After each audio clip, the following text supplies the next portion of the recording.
ఇక్కడ కాన్సంట్రేషన్ లేదు. కాన్సంట్రేషన్ లేకపోగా ధ్వంసం చేసిన అధ్యక్ష, ఉన్న ధ్వంసమైంది. నా చిన్నతనంలో అధ్యక్ష నేను దుబ్బాక అనే చోట జడ్పీహెచ్ఎస్లో చదువుకునేవాడిని. అక్కడి నుంచి ఎక్స్కర్షన్ కింద మమ్మలను అప్పర్ మానేరు ఒక ప్రాజెక్టు తీసుకుపోయినారు అధ్యక్ష. కరీంనగర్ జిల్లాలో, ప్రస్తుతం సిరిసిల్ల జిల్లాలో ఉంటుంది. అప్పర్ మానేరు ప్రాజెక్టు కాడికి నన్ను తీసుకెళ్తే మమ్మల్ని అందరినీ విద్యార్థులను మేము చూస్తూ పోతే అందులో మాకు చెప్పిన ఒక సబ్జెక్ట్ అక్కడ మా టీచర్స్, మా హెడ్ మాస్టర్ గారు మాకు చూపించింది ఏంటంటే ఇది చేప పిల్లల ఉత్పత్తి కేంద్రము అని చూపెట్టిన అధ్యక్ష. అంటే ప్రతి ప్రాజెక్టు దగ్గర తెలంగాణలో కూడా కొన్ని దశాబ్దాల క్రితం చేప పిల్లల ఉత్పత్తి కేంద్రాలు ఉండేవి. మీ నిజాం సార్ కావచ్చు, అన్ని అంతటా ఉండేది. ఇప్పుడు 100% జీరో అధ్యక్ష, ఎక్కడ లేదు, totally closed. Fisheries development corporation ఉంది అధ్యక్ష, దాన్ని మార్చి ఫెడరేషన్ చేసినారు. అందులో దాదాపు 80-100 ఖాళీలని ఏం పనిపాట లేదు. పాపం ఉన్నంతలో వాళ్ళు ఏదో పనిచేస్తారు తోచినంత. దీన్ని ఒక సమగ్రమైనటువంటి గొప్ప సబ్జెక్టుగా, ఒక విషయంగా తీసుకున్నటువంటి సందర్భం లేదు గతంలో. కానీ ఇప్పుడు అధ్యక్ష ప్రభుత్వం ఈ మత్స్య పరిశ్రమగా దీన్ని రూపొందించాలని చెప్పి నిర్ణయం తీసుకుంది. మామూలుగా ఏదో తమాషా కోసం కాదు. ఉన్న సిచ్యువేషన్ ఏంది అధ్యక్ష, నేను పదే పదే చెప్తా ఉంటాను ఈ మాట, ఎందుకంటే ఫ్యాక్ట్ కాబట్టి, హిస్టరీ కాబట్టి, చరిత్ర కాబట్టి. తెలంగాణకు ఉన్నటువంటి గొప్ప వరం మన మైనర్ ఇరిగేషన్ వ్యవస్థ అధ్యక్ష. అది మన కాకతీయ రెడ్డి రాజుల కాలంలో మనకు వాళ్ళు ఇచ్చినటువంటి దీవెన. సరే 70-75 వేల చెరువులు ఉంటే అవి నాశనం అయిపోయినాయి చాలా వరకు. ఫైనల్గా ఇప్పుడు 46,500 చెరువులు ఉన్నాయి మనకు. ఇండియాలో ఏ స్టేట్ కూడా లేవు అధ్యక్ష. సరే దీనిలో ఏదో వర్గీకరణ పెట్టినారు, పంచాయతీరాజ్ ట్యాంక్స్, ఈ ట్యాంక్స్, ఆ ట్యాంక్స్ అని చెప్పి. నేను ఇరిగేషన్ శాఖ వాళ్ళకి ఆదేశం ఇవ్వడం జరిగింది, ఇరిగేషన్ మంత్రి కూడా చెప్పడం జరిగింది. పంచాయతీరాజ్ లేదు, ఏం లేదు, అన్ని ఇరిగేషన్ ట్యాంకులే అనండి, అన్నిటినీ కూడా అభివృద్ధి చేయమని చెప్పినాం అధ్యక్ష. మిషన్ కాకతీయ అనేటువంటి ఒక బృహత్తర పథకం తీసుకున్నాం, తమరికి తెలుసు, గౌరవ సభ్యులకు కూడా తెలుసు. దాని ద్వారా ఇప్పుడు 15 నుంచి 16 వేల చెరువుల వరకు ఏదో కంప్లీట్గా చేసినారు. ఈ సంవత్సరం భగవంతుడు మన్నించి వర్షాలు బాగా కురిసి మనకు చెరువులన్నీ నిండి ఉన్నాయి. సరే కొన్ని జిల్లాలలో, రంగారెడ్డి జిల్లాలో కొంత ప్రాంతం, మహబూబ్ నగర్ జిల్లాలో కొంత నల్గొండ జిల్లా ప్రాంతం వర్షాలు ఎక్కడైతే తక్కువ ఉన్నాయో అక్కడ చెరువు మామూలుగా మిషన్ కాకతీయ పనులు చేసే అవకాశం ఉంది. లేని చోట ఏదైతే ఉందో ఫీడర్ ఛానల్ వర్క్స్ అని చేసుకోమని కూడా చెప్పడం జరుగుతుంది అధ్యక్ష. అది గౌరవ శాసనసభ్యులు ఇచ్చే సూచనను బట్టి కూడా ఆ డిపార్ట్మెంటు, మంత్రి నిర్ణయం తీసుకుంటారు అధ్యక్ష. సిచ్యువేషన్ బట్టి ఎట్లా చెరువులు ఖాళీ అవుతుంటే అట్లా తీసుకునేటువంటి ఆస్కారం. ఇది కాకుండా అధ్యక్ష ఇంకొక విషయం కూడా గౌరవ సభ్యుల దృష్టికి తమ ద్వారా నేను తీసుకొని రాదలుచుకున్నా. గతంలో అధ్యక్ష ఉద్యమంలో నేను మహబూబ్ నగర్ జిల్లా తిరిగినప్పుడు, నల్గొండ జిల్లా తిరిగినప్పుడు అక్కడ ప్రజలు కంప్లైంట్ చేసేది అధ్యక్ష. ఆంధ్ర ప్రాంతం వాళ్ళు వైజాగ్ నుంచి, శ్రీకాకుళం నుంచి వచ్చి మరబోట్లతోని శ్రీశైలంలో చేపలు పట్టుకుంటారు అధ్యక్ష. మన వాళ్ళని పట్టుకొనియరు. మన మహబూబ్ నగర్లో ఉండే మత్స్యకార్మికులు పట్టుకొని వాళ్ళని కొట్టిరు, దాడులు కూడా చేశారు వాళ్ళ మీద. అక్కడెక్కడ సభ పెడితే రాజోలో బీజోలో ఊరికాడ సభ పెట్టిన అధ్యక్ష. పెడితే అక్కడ నేను హెచ్చరించిన నా ఉపన్యాసంలో, తెల్లారి పేపర్లో కూడా వచ్చింది, మా మత్స్యకారులను కొడితే జాగ్రత్త అని చెప్పిన. అంటే ఇప్పుడు నేను చెప్పదలుచుకున్న సబ్జెక్ట్ ఏంటి అధ్యక్ష, మనకు ఉన్నటువంటి పొటెన్షియల్ తెలంగాణకు మన అదృష్టం కొద్దీ, దో వీఆర్ ఏ ల్యాండ్ లాక్డ్ స్టేట్, మనకు సముద్ర తీరం లేదు, అయినప్పటికీ కాకతీయ రాజుల యొక్క పుణ్యం, మన నిజాం నవాబులు కట్టించినటువంటి అనేక మధ్యతర ప్రాజెక్టుల యొక్క పుణ్యం, తద్వారా వాటన్నిటిని శుభ్రం చేసుకుంటున్నాం. అది కాకుండా అధ్యక్ష తమకు తెలిసిన విషయమే, శాసనసభలో కూడా గతంలో పంచాయతీరాజ్ మినిస్టర్ కూడా చెప్పినాడు, R&B మినిస్టర్ కూడా చెప్పినాడు. నేనే పర్సనల్గా రివ్యూ చేసినప్పుడు ఒక ఆదేశం కూడా ఇచ్చినాం అధ్యక్ష. గవర్నమెంట్ వచ్చినటువంటి ఒక 7 నెలల తర్వాత రాష్ట్రంలో ఎక్కడ ఏ నది మీద, ఏ వాగు మీద బ్రిడ్జి కట్టినా చెక్ డ్యామ్ కమ్ బ్రిడ్జి కట్టాలి, కానీ ఊరికే బ్రిడ్జి కట్టద్దని చెప్పి ఆదేశం ఇచ్చిన అధ్యక్ష. ఇప్పుడు అదే ప్రయత్నం జరుగుతూ ఉంది. అది కాకుండా అధ్యక్ష పొటెన్షియల్ మనకు ఉన్నది ఎంత అంటే, ఎప్పుడు మనం మ్యాప్ చేయలే. నేను మన కలెక్టర్ల సమావేశంలో వాళ్ళకి చెప్పిన, లోకల్ రిసోర్స్ మ్యాపింగ్. ఎందుకంటే కొత్తగా ఏర్పడ్డ రాష్ట్రం కాబట్టి తెలంగాణ తన జీవికను పదిలపరచుకోవాలి, తన జీవికను సుస్థిరం చేసుకోవాలి. Telangana should determine its livelihood in all the sectors. ఏ రంగంలో మనకు ఏం అవకాశం ఉంది, ఏం చేయాలి అనే చాలా ముందు చూపు ఉండాల్సిన అవసరం ఉంటుంది అధ్యక్ష. దానికోసం అనేక విషయాలను సెటిల్ చేస్తూ పోయే క్రమంలో ఈ సంవత్సరం నేను తమకు హామీ ఇస్తా ఉన్న అధ్యక్ష, తమ ద్వారా సభ కూడా హామీ ఇస్తా ఉన్నా, అద్భుతమైనటువంటి పెట్టుబడులు ఈ రంగంలో పెట్టబోతా ఉన్నాం అధ్యక్ష. ఇప్పుడున్నట్టు ఏదో చెక్కులు గింతలు చేసి ఏదో కోటి పిల్లలేసి 2 కోట్ల పిల్లలేసి ఇంతేసామని అది కాదు అధ్యక్ష. It's a Vibrant field. మనం ఎక్స్ప్లాయిట్ చేస్తే అధ్యక్ష, ఎకానమిస్టులు ఈ రంగంలో ఉన్న నిపుణులు చెప్పిన దాన్ని బట్టి 4.5 నుంచి 5.5 వేల కోట్ల రూపాయల చేపలు తెలంగాణలో ఉత్పత్తి చేసే ఆస్కారం ఉంది మనకు. అంత పెద్ద పొటెన్షియల్ ఉంది. And I'm sure, I'm confident we're going to achieve that 100%. వచ్చే బడ్జెట్ సమావేశంలో దీనికి అవసరమైనటువంటి నిధులు కేటాయిస్తాం అధ్యక్ష. చాలా పెద్ద ఎత్తున పెంచుతాం. ఈ 100 కోట్లు దీంతో కాదు అధ్యక్ష, చాలా పెంచాల్సిన అక్కర్లేదు. 1. 2, దీనికి తగిన ఏర్పాట్లు కావాలి అధ్యక్ష. జూరాల దగ్గర మొదలు పెట్టుకుంటే దక్షిణ తెలంగాణలో ఉన్నటువంటి జూరాల, రామన్పాడు, శ్రీశైలం, నాగార్జున సాగర్, టేల్ పాండ్, పులిచింతల, నల్గొండ జిల్లాలో ఉన్నటువంటి మూసీ ప్రాజెక్టు, మహబూబ్నగర్లో ఉన్న కోయిల్ సాగరు, ఇప్పుడు కొత్తగా వచ్చినటువంటి సంగంబండ రిజర్వాయరు, అదేవిధంగా రేలంపాడు రిజర్వాయరు, వీటన్నిటిని కూడా స్టడీ చేస్తా ఉన్నారు అధ్యక్ష. ఉత్తర తెలంగాణలో వస్తే మీరు నార్త్, సౌత్ తెలంగాణలో మీరు ఎగ్జామ్ చెంపుకోవటువంటిది ఏమన్నా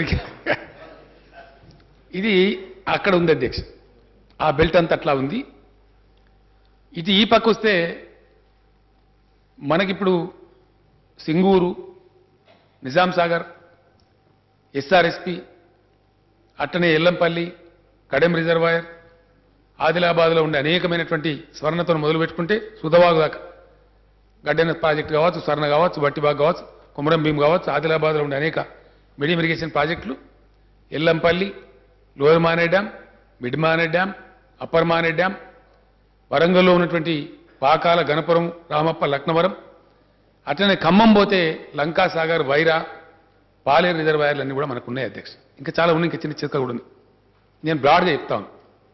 దీన్ని పటిష్టంగా పక్కాగా 100% ఈ 5,000 కోట్ల రూపాయల ఆదాయం మన మత్స్య కార్మికులకు తెలంగాణలో అందించాలంటే పకడ్బందీ ప్రణాళిక రచన చేస్తా ఉన్నాం అధ్యక్ష. దక్షిణ తెలంగాణలో ఒక కాలేజీ రావాలి, ఫిషరీస్ కాలేజ్. అట్లనే ఉత్తర తెలంగాణలో ఇంకో కాలేజీ రావాలి. వచ్చే అకాడమిక్ ఇయర్లో డెఫినెట్గా 2 ఫిషరీస్ కాలేజీలు నెలకొల్పుతాం అధ్యక్ష. కాలేజీలు నెలకొల్పడమే కాదు, చేప పిల్లల ఉత్పత్తి కేంద్రాలు కిషన్ రెడ్డి గారు చెప్తా ఉంటే నేను అక్కడ ఛాంబర్లో విన్నా. ఎక్కడి నుంచో కొనుక్కొస్తా ఉన్నాం. చేప పిల్లల విత్తన ఉత్పత్తి కేంద్రాలు ఏవైతున్నాయో మనకి ఎన్ని అవసరం ఉంటాయో అన్ని మన దగ్గరనే ప్రొడ్యూస్ చేసే కేంద్రాలు కూడా ఎస్టాబ్లిష్ చేస్తాం అధ్యక్ష. నెక్స్ట్ ఇయర్కి అందుబాటులోకి తెస్తాం. ఈలోపు చెరువులు పుడకలు కంప్లీట్ అవుతూ ఉంటాయి. అదేవిధంగా అంతర్రాష్ట్ర సమస్యల మీద వేసినటువంటి కమిటీ ఉంది అధ్యక్ష. దాంట్లో ఇరిగేషన్ మినిస్టర్ గారు కూడా ఉన్నారు. ఆ కమిటీ ఆంధ్ర ప్రాంతీయులతో మాట్లాడి మన షేర్ డిటర్మైన్ చేసుకోవాలి అధ్యక్ష.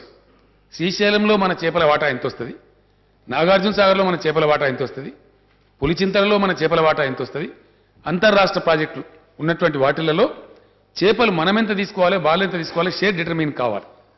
అదేవిధంగా మరబోట్లు పెద్ద ప్రాజెక్టులో ఎస్ఆర్ఎస్పి కావచ్చు, సాగర్ కావచ్చు, శ్రీశైలం కావచ్చు, పెద్ద ప్రాజెక్టులు ఏవైతే ఉన్నాయో అటువంటి వాటిల్లో మరబోట్ల ద్వారా పట్టుకోవడానికి కావాల్సిన మరబోట్లను కూడా సమకూరుస్తాం అధ్యక్ష.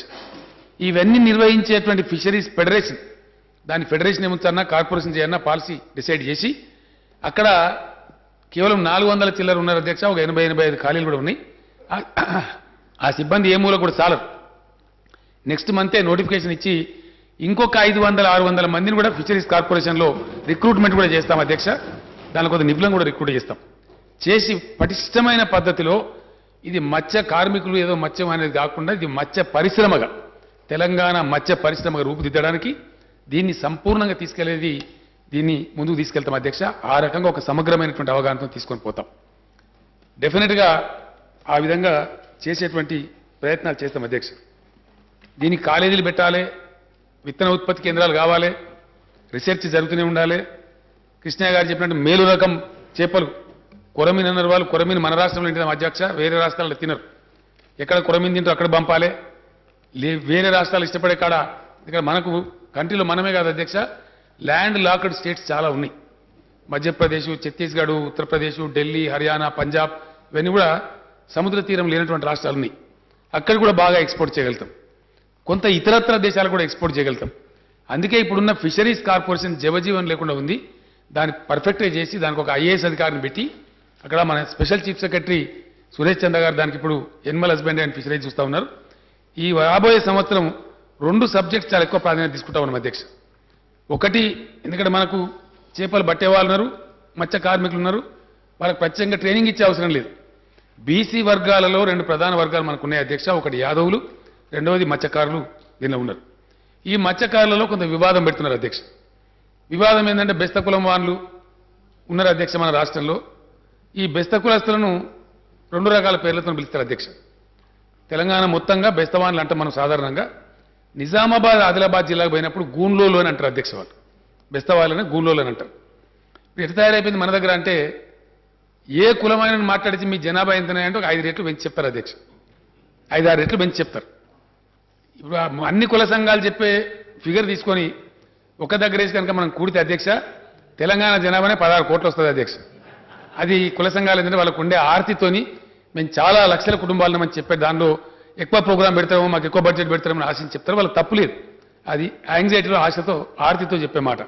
కానీ అధ్యక్ష సమగ్ర కుటుంబ సర్వే మనం జరిపినాం. దాంట్లో మేము మత్స్యకారులము అని నమోదు చేయించుకున్న వాళ్ళు 42,000 చిల్లర మాత్రమే నమోదు చేసుకున్నారు అధ్యక్ష. కొంతమంది చేసుకుని ఉండకపోవచ్చు. వాస్తవానికి నేను ఒక్క మాట స్పష్టంగా తెలియజేయదలుచుకున్నాను. ఒకసారి అవగాహన లోపం వల్ల ఇప్పుడు మెదక్ జిల్లా అధ్యక్ష డిప్యూటీ స్పీకర్ గారు అక్కడ ప్రాతినిధ్యం వహిస్తూ ఉన్నారు మెదక్ నియోజకవర్గం నుంచి. ఆ ప్రాంతంలో బహుశా చేగుంట మండలం అని అనుకుంటున్నాను నేను. ఒకసారి గొడవలు జరిగి సొసైటీల మధ్య ఒక 2 వ్యక్తులు చచ్చిపోయినారు అధ్యక్ష.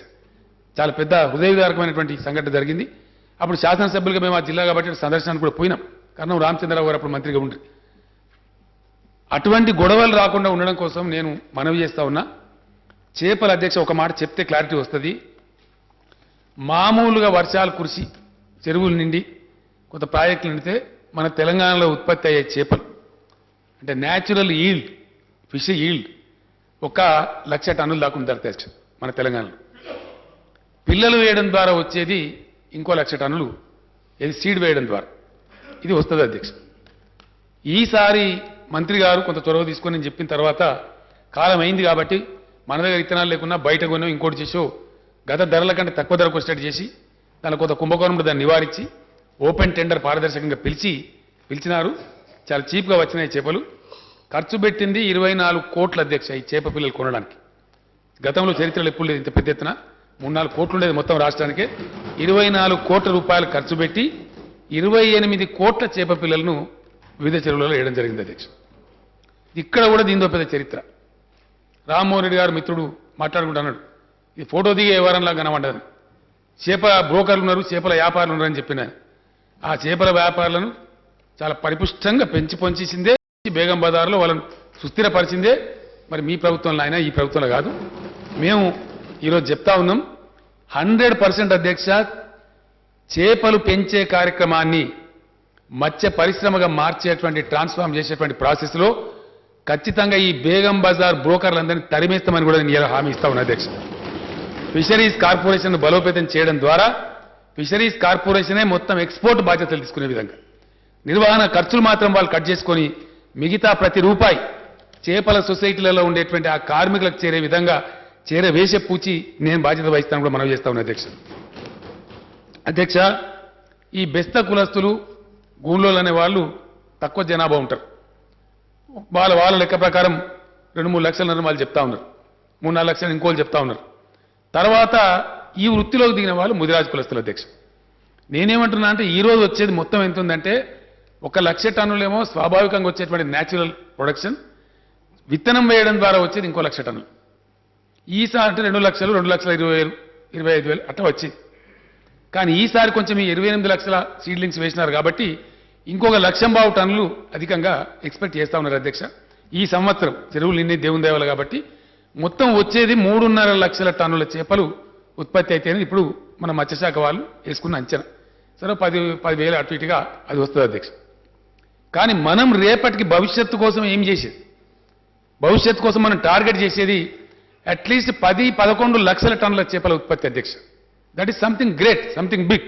అది రియల్లీ రాష్ట్రంలో ఉండేటువంటి చేపలు పట్టే వాళ్ళకు మత్స్య కార్మికులకు బ్రహ్మాండమైనటువంటి ఆర్థిక వెసులుబాటు, ఆర్థికంగా పరిపుష్టం కలిగిస్తుంది. కలిగించానంటే నేను ఈ సభ ద్వారా హామీ ఇస్తా ఉన్నా, అనవసరంగా మీరు కులఘర్షణకు పోకండి. బెస్తవాన్లు ముదిరాజులు బీలనే ఉంచాలి, ఏలనే ఉంచాలి, ఆ పంచాయతీలను అనవసరం. రాష్ట్రంలో ఉన్న ప్రతి బెస్త సోదరునికి ఇందులో సంపూర్ణమైన అవకాశం వస్తుంది.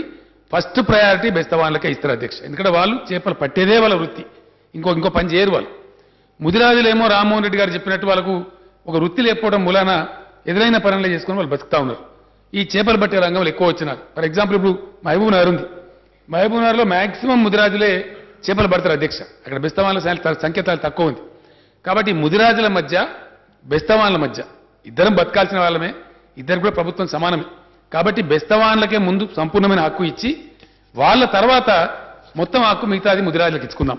వాళ్ళు కూడా చేపలు పడుతున్నారు కాబట్టి మీ ఇద్దరి మధ్య ఫ్రిక్షన్ అవసరం లేదు, కొట్లాట అవసరం లేదు, పంచాయతీ అవసరం లేదు, భేదాభిప్రాయాలు అవసరం లేదు. మీకు అందరికీ కూడా చాలా పరిపుష్టంగా లాభం జరిగేటువంటి పని ప్రభుత్వం చేస్తున్నప్పుడు అందరి కడుపులు నిండుతాయి. కాబట్టి మరి ఇప్పుడు ఇవాళ 1 లక్ష టన్నుల దాన్ని 10 లక్షల టన్నులకు తీసుకుపోయే ప్రయత్నం జరుగుతున్నప్పుడు కొట్టాట అవసరం లేదు. దీని ఇంత వివరణ చెప్పాలని ఈరోజు మంత్రి గారు చెప్తారు. కానీ నేను తీసుకున్న కారణం ఏంటంటే సమగ్రంగా రావాలి అధ్యక్ష. ఒకటి అధ్యక్ష, చేప పిల్లలు పెంచాలి. లోకల్ రిసోర్స్ని మ్యాప్ చేసి ఎక్కడ పడితే అక్కడ పెంచాలి. దాని తర్వాత అధ్యక్ష ఇంకొక అవగాహన లేదు కొంతమందికి. ఇప్పుడు మత్స్యశాఖ ఏమన్నా మాట్లాడుతున్న వాళ్ళు చెప్పినారు. వాళ్ళు ఏమన్నారంటే వాటర్ స్ప్రెడ్ ఏరియా ఎంత ఉందో మీకు ఉన్నదా మ్యాప్ చేసిందంటే వాళ్ళ దగ్గర లేదు. మళ్ళీ నేనే ఇరిగేషన్ డిపార్ట్మెంట్కి ఫోన్ చేసి మొత్తం మన దగ్గర ఉండే ప్రాజెక్టులు కానీ చెరువులు కానీ వీటన్నిటిలో నీరు ఎన్ని లక్షల హెక్టార్లలో స్ప్రెడ్ అయి ఉంటుంది, దాన్ని బట్టి కదా ఒక హెక్టార్కి ఎంత వస్తుంది అనేది లెక్క వచ్చేది మనకు. ఒక హెక్టార్కి అధ్యక్ష 350 కేజీల ఫిష్ పండుతుంది అనేది ఒక అంచనా. ఒక హెక్టార్ వాటర్ స్ప్రెడ్ ఉంటే 3.5 క్వింటాల్స్ 350 కేజీల చేపలు ఉత్పత్తి అవుతుంది అనేది సైంటిఫిక్గా వాళ్ళు చెప్పే ఒక లెక్క అధ్యక్ష. ఆ ప్రకారంగా మన దాదాపు 3-4 లక్షల హెక్టార్ల వాటర్ స్ప్రెడ్ పైన ఉంది వాళ్ళు తీసుకున్న ప్రకారం. అధ్యక్ష ఇన్ని వేసిందని ఇప్పుడు మనం చెప్తే ఈ వేసిందంతా కూడా ఎంత అంటే కొన్ని మేజర్ ప్రాజెక్టులు పోను 3,939 చెరువులు, అంతే కదా, 3,939 చెరువులలో మాత్రమే వేసారు. ఎందువల్ల అంటే వాళ్ళు ఒక క్యాలిక్యులేట్ చేస్తారు అధ్యక్ష. ఎన్ని నెలలు నీళ్లు నిల్వ ఉంటుంది ఈ చెరువులో, మినిమం 6 మంత్స్ పైన ఉండాలి. 6 to 9 మంత్స్ ఉంటే మంచి ఈల్డ్ వచ్చే ఆస్కారం ఉంటుంది. కాబట్టి అది లేని పంచాయతీరాజ్ దగ్గర వాటిలో అంత నీళ్లు ఉండదు అని గెస్ వర్క్లో వాళ్ళు చేసినారు. కానీ అధ్యక్ష నేను చూడగలుగుతున్న తెలంగాణను భగవంతుడు మన్నించి అప్పటిదాకా నేను బతకాలని కూడా కోరుకుంటున్నా. కాళేశ్వరం ఎత్తిపోతల పథకం, పాలమూరు ఎత్తిపోతల పథకం రెండు ఒకసారి కంప్లీట్ అయితే తెలంగాణలో ఇలా కరీంనగర్ జిల్లాలో మిత్రులు జీవన్ రెడ్డి గారు తెలుసు, ఎస్ఆర్ఎస్పి పుణ్యమాని కొద్దిగా మంచి వర్షపాతం ఉండే ఎస్ఆర్ఎస్పిలో ఏం నీళ్ళు వచ్చినా ఆ ఆయకట్లో ఉండే చెరువులన్నీ కలకల్లాడుతుంటాయి అధ్యక్ష. అధ్యక్ష మనం అందరం తిన్నవాళ్ళమే, తమరు కూడా తిన్నటువంటి వారే. తెలంగాణలో ఉండేటువంటి చెరువులు చిన్నతనం జ్ఞాపకం వస్తుంది అధ్యక్ష. ఈ రొయ్యలు ఉంటాయి అధ్యక్ష. ఈ మధ్య అక్వా కల్చర్, ప్రాన్ కల్చర్ అని చెప్పి మనం పరిగెడతా ఉన్నాం. తెలంగాణ ప్రజలు 2 రకాల రొయ్యలు తినేది అధ్యక్ష. ఒకటేమో గోదావరిలో దొరికేది గంగ రొయ్యలని తినేది, అది ఆదిలాబాద్ ఆ ప్రాంతం అంతగా గోదావరి బెల్టెంబడిది తింటారు అధ్యక్ష, తమకు తెలుసు. చెరువులలో తెలంగాణలో ఎర్ర రొయ్యలు దొరికేటి అధ్యక్ష. ఎర్ర కలర్ ఉండేటువంటి రొయ్యలు ఉండేది చిన్నప్పుడు, పొట్టు రొయ్యలు అట అధ్యక్ష. అది దాని చింతశీకులు శనగపప్పు వేసి వండితే బ్రహ్మాండంగా అద్భుతమైనటువంటి టేస్ట్తోని నేను తిన్నా అధ్యక్ష చిన్నప్పుడు. లోకల్ రిసోర్స్, లోకల్ దొరికేటువంటి వనరు, ఆ వనరును తెలంగాణ ప్రజలు తినేది అద్భుతంగా. ఆ ఎర్ర రొయ్యలు తినేది, పొట్టు రొయ్యలు తినేది. ఇప్పుడు అవి మారిపోయినాయి అధ్యక్ష, లేనేలేవు, కథమైపోయినాయి. ఎక్కడ పుట్టినాయి మళ్ళీ ఇప్పుడు కరీంనగర్ జిల్లాలో అక్కడక్కడ కొన్ని చెరువులలో దొరుకుతున్నాయి. కారణం ఎస్ఆర్ఎస్పి పుణ్యం.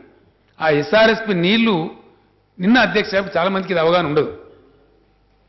ఇంతకుముందే ఇరిగేషన్ మంత్రి నా చాంబాలోకి వస్తే నవ్వుకుంటున్నారన్న, మీరు కూడా కొలువరు హరీష్ గారు, నేను కొలుసుకుంటున్నా అని చెప్పిన.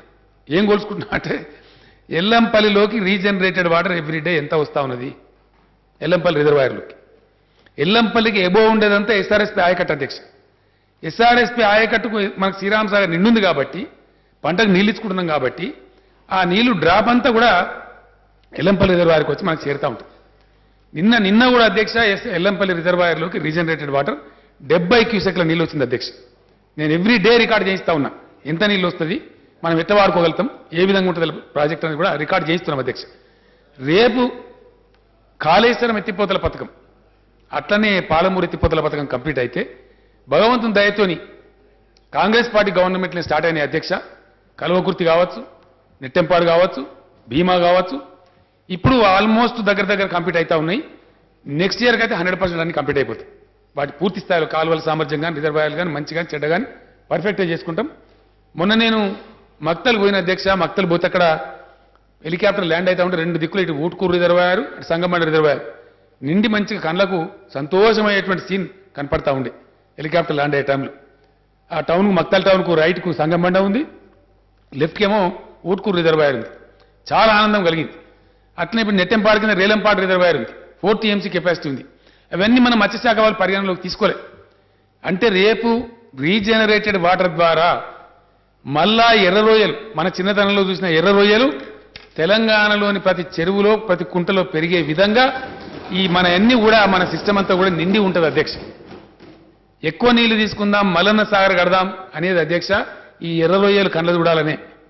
దీని ద్వారా, దీని రీజనరేటెడ్ వాటర్ ద్వారా 300 రోజులు మన చెరువులు, కుంటలు నిండి ఉండాలనే తపనతోనే ఈ లిఫ్ట్ ఇరిగేషన్ స్కీమ్లకు ఇంత ప్రాధాన్యత ఇస్తా ఉన్నాం అధ్యక్ష.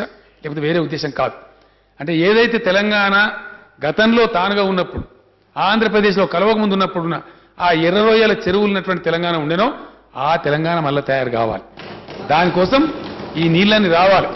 ఖచ్చితంగా మనకు సమైక్య రాష్ట్రంలోనే కేటాయించినటువంటి 1300 TMCల నీళ్ళు ఏవైతున్నాయో now they have to come on to the land of Telangana. గతంలో రాలేదు. అది వచ్చిన తరుణంలో వచ్చే వరకే ఈ 46,500 చెరువులు కంప్లీట్ చేస్తే అసలు ఆ చెరువులు ఎండే ప్రసక్తే ఉండదు అధ్యక్ష. రోహిణి కార్తీ వచ్చిందంటే మొగులుకు ముఖం పెట్టి చూడకుండా తెలంగాణ రైతు వ్యవసాయం చేసే రోజు వస్తుంది అధ్యక్ష, గ్యారంటీగా. దానికోసమే తెలంగాణ వచ్చింది. ఆ తెలంగాణ వచ్చిన రోజు, ఆ తెలంగాణ ఏర్పడ్డ రోజు ఇంకో 1.5 year, 2 year, 2.5 years వరకు ఖచ్చితంగా ఈ మత్స్య పరిశ్రమ కూడా 5,000 కోట్ల రూపాయలు లాభం తెచ్చిపెట్టేటువంటి పరిశ్రమగా తయారైతుంది. ప్రభుత్వం దృఢ సంకల్పంతో ముందుకు పోతా ఉన్నాం. నేను సురేష్ చంద్ర గారు టెక్నికల్ సేవీ ఆఫీసర్ అధ్యక్ష, ఆయనను ప్రత్యేకించి కావాలని నేను వేసిన ఒక నిజాయితీ గల అధికారం. ఇది నాకు టాస్క్ ఉంది నాకు. ఎందుకంటే అధ్యక్ష ఈ 2 కులాలు పెద్దవి, యాదవులు కానీ మత్స్య కార్మికులు కానీ. వాళ్ళకి ట్రైనింగ్ ఇచ్చే అక్కర్లేదు, ఎక్కడికో తోలే అక్కర్లేదు. వాళ్ళకి బ్లడ్లో ఉంది, హెరిడిటరీగా వారసత్వంగా వచ్చిన విద్య ఉంది. గొర్రెలు అధ్యక్ష, ఈ గొర్రెలు 300 లారీలు వస్తాయి అధ్యక్ష మనకు రాజస్థాన్ నుంచి. మనం నాన్ వెజ్ తింటారు కాబట్టి మన దగ్గర పెద్ద సిటీ ఆఫ్ హైదరాబాద్ కూడా ఉంది కాబట్టి 3 నుంచి 350 లారీల గొర్రెలు వస్తాయి. ఎందుకు ఉండాలి అధ్యక్ష ఆ దుస్థితి? నేను మంత్రి గారికి, సురేష్ చంద్ర గారికి చెప్తే ఈసారి NCDC నుంచి తెచ్చి ఒక 400 కోట్ల రూపాయల 400 crores వర్త్ గొర్రెలు తెచ్చి పంచారు అధ్యక్ష. నేను చెప్పి సరిపోవండి, మీరు అనుకుంటారు ఇడికే తుర్తిపడద్దు మీరు.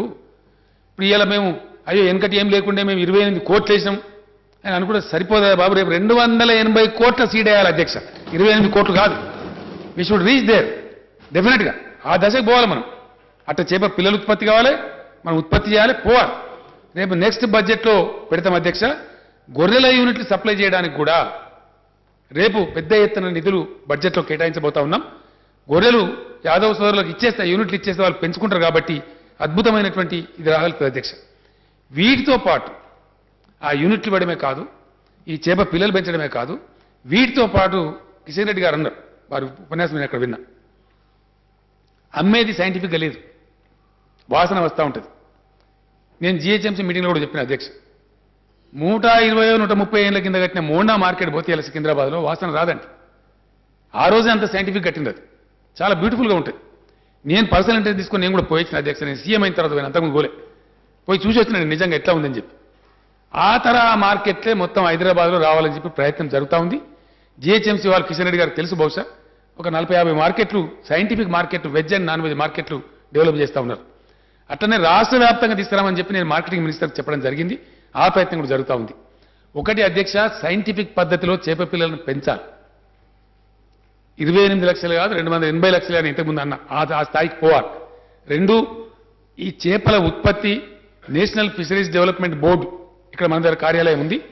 ఆ మంత్రి గారు వచ్చిన రాధామోహన్ సింగ్ గారు, నేను చర్చ జరిపిన వారితోని, మీకు ఎంతైనా డబ్బు ఇస్తాం రావు గారు, మీరు చేసుకుంటే మీరు వాడుకుంటే అని చెప్పారు. వారికి ధన్యవాదాలు నేను తెలిపిన. కేంద్రం నుంచి కూడా మొత్తం ఆ కేంద్ర స్కీమ్ ఏదైతే ఉందో దాన్ని 100% ఎక్స్ప్లాయిట్ చేస్తాం. కేంద్ర సహకారాన్ని కూడా సంపూర్ణంగా తీసుకుంటాం. 2, 2 కళాశాలలు, ఒకటి దక్షిణ తెలంగాణలో, ఒకటి ఉత్తర తెలంగాణలో రీసెర్చ్ కళాశాలలు పెడతాం, రీసెర్చ్ సెంటర్స్ కూడా పెడతాం. అవి కూడా పటిష్టంగా నడుస్తూ ఉండాలి. ఎందుకంటే ఇది నిరంతరంగా ఈ రాష్ట్రం యొక్క ఆర్థిక వ్యవస్థను పరిపుష్టం చేసేటువంటి గొప్ప టూల్ అధ్యక్ష. అట్లా చూస్తా ఉన్నాను నేను. గొప్ప వనరు. ఆ కాకతీయ రాజుల పుణ్యమా అని చెప్పి మనకి మైనర్ ఇరిగేషన్ వ్యవస్థ ఉండడం, ఇప్పుడు మనం చేసుకుంటున్నటువంటి ఎత్తిపోతలతో గోదావరి కృష్ణ నీళ్లు సొంత రాష్ట్రమైన కాబట్టి నీళ్లు పుష్కలంగా వచ్చే అవకాశం ఉండడం, వీటన్నిటి ద్వారా మనం చూసినట్టయితే విజువలైజ్ చేస్తే నేను చూడగలుగుతున్న అధ్యక్ష ఆ తెలంగాణ ఆ అద్భుతమైనటువంటి మత్స్య సంపద మన దగ్గర వచ్చే ఆస్కారం ఉంటుంది అధ్యక్ష. దాంతోపాటు ఈ ఎక్స్పోర్ట్ చేయడానికి అవసరమైన కోల్డ్ చైన్ కూడా కావాలి అధ్యక్ష. దక్షిణ తెలంగాణ టు హైదరాబాద్ వచ్చి ఇక్కడి నుంచి పోయేది ఎట్లా, నార్త్ తెలంగాణ టు హైదరాబాద్ వచ్చి ఇక్కడి నుంచి పోయేది ఎట్లా, చేప పిల్లలు పెంచాలి, కాలేజీలు పెట్టాలి, రీసెర్చ్ చేయాలి. తదనంతరం ఇదే సందర్భంలో ఇంకోటి జరగాలి. ఈ బెస్తన ముదిరాజ అనే ఫ్రిక్షన్ లేకుండా నేను ప్రగతి భవన్ అధ్యక్ష ఏదైతే నివాస సముదాయం ఉందో ముఖ్యమంత్రిది, దానిలో జనహిత అని చెప్పి ఒక హాల్ కట్టించిన అధ్యక్ష.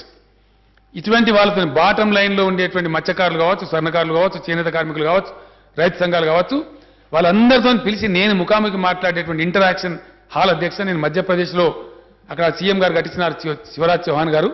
వారి ఇంట్లో ఒక 400-500 కార్ల పార్కింగ్ ఉంది, అటు రెసిడెన్స్ ఉంది, ఇటు ఆఫీస్ ఉంది. మధ్యలో పెద్ద షెడ్ వేసి 2000 మంది కూర్చునేటువంటి షెడ్ వేసి పెట్టినారు అధ్యక్ష.